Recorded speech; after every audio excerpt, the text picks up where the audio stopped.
geoid. The number of polygons cannot be determined. Only the kinds of polygons which are concave and convex or regular and irregular polygons. So, as we see, there are lots of polygons that could be formed here, but we cannot count them or we cannot determine them. So only the kinds, the concave and the convex polygon. This is just like the triangle. That is an example of concave polygon, and just like the star or just like this kind of shape.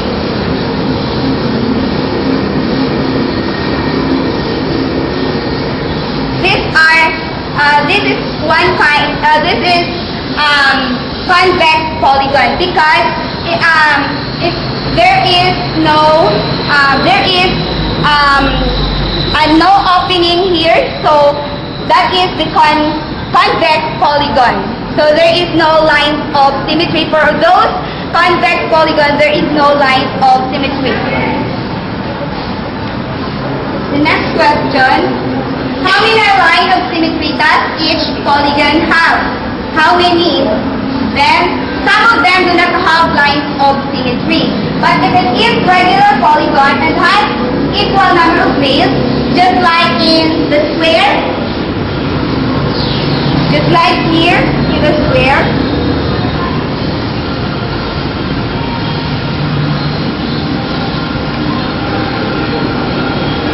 okay, as you see in this side there is it forms 4 nails, and this side forms 4 nails, and also this side, all of them consist of 4 nails. So meaning to say they have 4 equal sides, and the number of equal sides is equal to the number of their lines of symmetry. So we're going to connect them. This is one of line symmetry. Then this is the other one.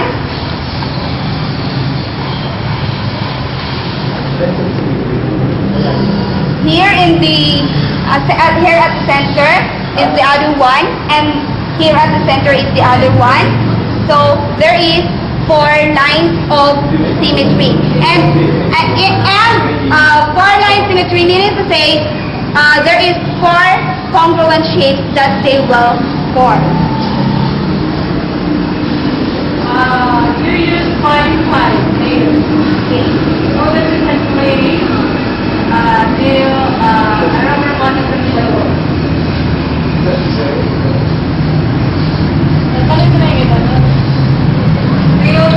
Square, right? Okay, this is the square. Then we're going to connect their lines of symmetry. This is the first line of symmetry, and this is the second one. Then this is the third one, and this is the fourth one. As you see, they form equal figures or equal shapes. So we count the number of shapes that they will form. 1, 2, 3, 4. So 1, 2, 3, 4. Meaning to say there is 8 shapes, but then there is 4 congruent shapes. So while in the rectangle, here in the rectangle, as you see, there is only 2 lines of symmetry of the rectangle because they are equal differently. This side is equal to this side, and this side is equal to this side. So the number of nails, the number of their sides, which is 4, and the number of the different sides will be subtracted to the total number of their sides. So the total number of their sides is 4, then we subtract 2 because there is 2 different shapes. Then 4 minus 2 is equal to 2. There is 2 lines of symmetry. This is the one line of symmetry, and this is the other one. Or we can have this one or this one. Any from the two, either vertical or either slant will be can touch the rectangle.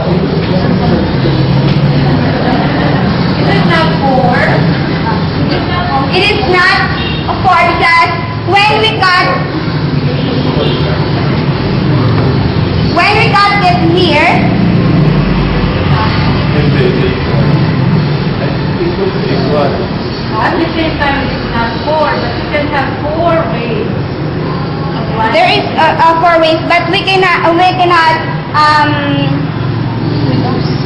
hindi natin sila pwedeng pagsabayin. So, these are the two lines of symmetry, and the other one is in the slant side. So, and we cannot have four because, as you see, ma'am, Put them together, all the four.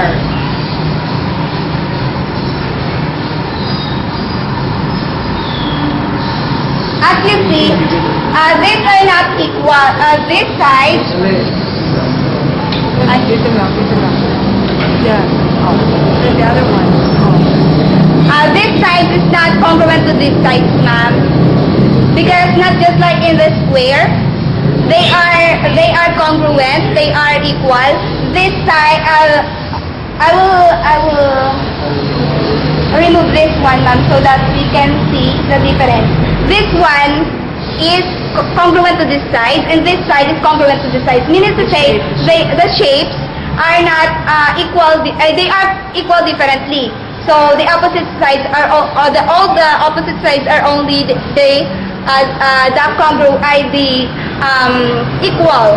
So when we got it here, they are equal. These two sides are equal, these four sides. But then, these sides are not equal to these two sides because they're in what I formed before. Then, next one, this is the rectangle that I formed, the rectangle and the square that I formed. Here, the rectangle has four sides, but it seems that there are two sides which are equal in number of nails differently to the other two sides. I subtracted 2 from the total number of sides, so it only has two lines of symmetry. While in the square, it has four sides which are all equal in number of nails. Then there is no need for subtraction because all these sides comprises equal number of nails. The number of sides is equal to the number of its line symmetry.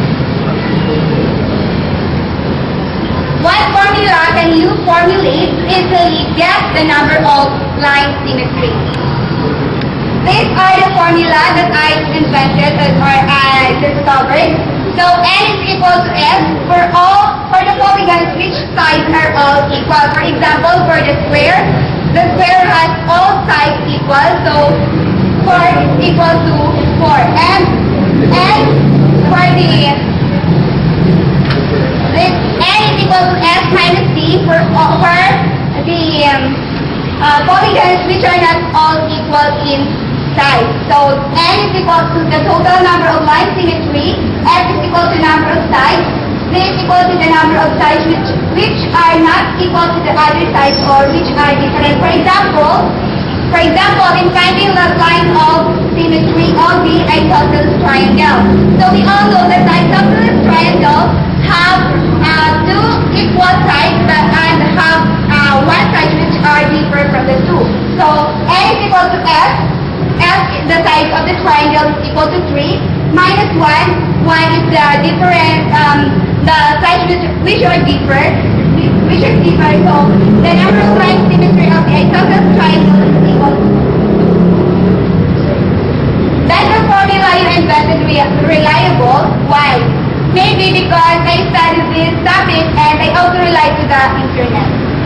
What polygon can you make with the largest number of sides? If the polygon is convex, so you know already what is convex, just like the star, it is 100 gon because it touches all the nails, and if it is concave, the largest is 12 gon. So I will show you the 12 gon.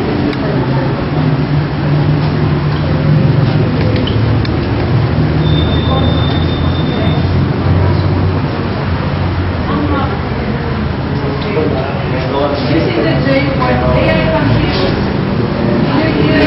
You should mention that using J word. At the J word that you have now, you can form the largest polygon is 100. 2, 4, 6, 8, 10, 12. So there is 12 sides of the polygon, meaning to say it is 12 gon.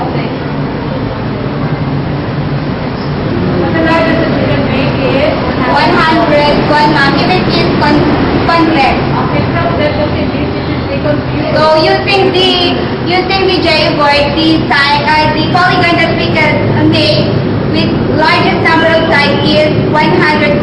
It is convex, just like the star. So and if it is concave, it is 12 bonds. So one polygon can you make with the fewest number of sides? So we know that the fewest number of the triangle is the polygon that has the fewest number